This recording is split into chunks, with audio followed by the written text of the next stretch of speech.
29 सितंबर को शाम के 7 बजे हमें एक कुत्ते के लिए कॉल मिला जो 8 से 9 फीट गहरे कुएं के अंदर फंस गया था। कुआं वास्तव में मौन का मीनार था जहां पारसी लोग किसी की मृत्यु के बाद उनका अंतिम संस्कार करते थे।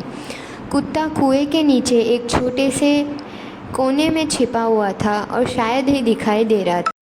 मेरा भाई वरुण पहले कुएं में नीचे उतरा और कुत्ते को करीब जाने की कोशिश की, लेकिन कुत्ता थोड़ा आक्रामक व्यवहार कर रहा था। बाद में मैंने नीचे कुएं में उतरकर कुत्ते के करीब जाने की कोशिश की। मैंने उसे कुछ भोजन और पानी दिया। कुछ मिनटों के बाद उसने मुझे उसके माथे को छूने की अनुमति दी।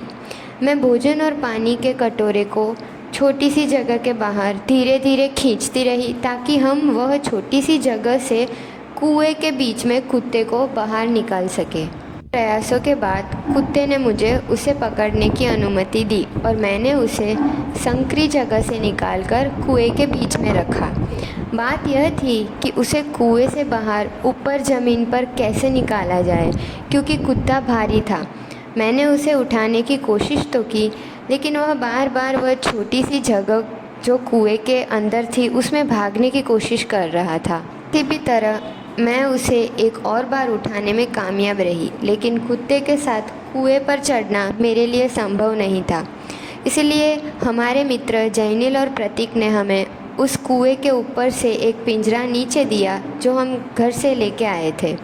किसी भी तरह हमने कुत्ते को पिंजरे के अंदर रखा और फिर मैंने और मेरे भाई ने पिंजरे को उठाकर ऊपर दिया, जबकि जैनिल और प्रतीक ने उसे ऊपर से पकड़ लिया।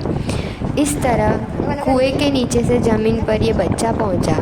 कुत्ते के जड़बे, पैर, हाथ और शरीर के अन्य हिस्सों से खून बह रहा था, क्योंकि शायद उसने कुएं से बाहर निकलने की काफ़ी कोशिश की होगी।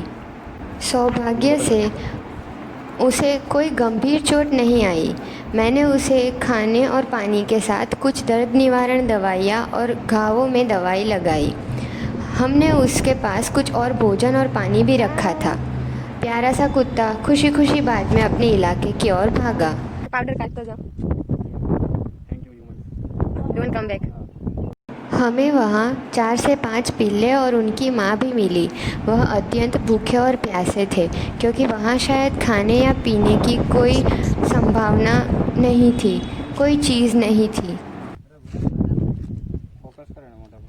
हमने उन्हें कुछ पानी और ग्रेवी वाला खाना दिया। उन्होंने इसका भी आनंद लिया। मैं उस जगह को हमारे फीडिंग इलाके में खिलाने के क्षेत्र में शामिल करने की कोशिश कर रही हूँ, ताकि उन्हें दिन में कम से कम एक भोजन और जब भी ज़रूरत हो तो प्राथमिक सहायता मिल सके।